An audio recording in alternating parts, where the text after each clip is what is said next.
I'm pleased to see he's stuck to a small, very simple Italian menu, and everything's freshly cooked. This is the kind of food you should be serving.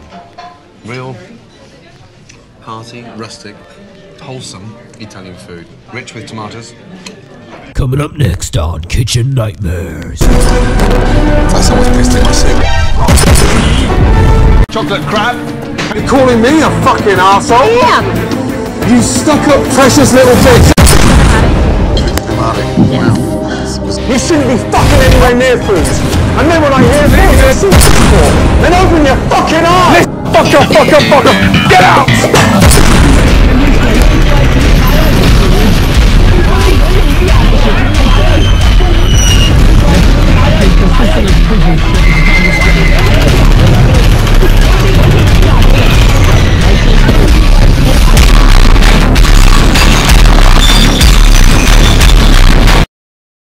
Explosions make great trailers. Simple fact.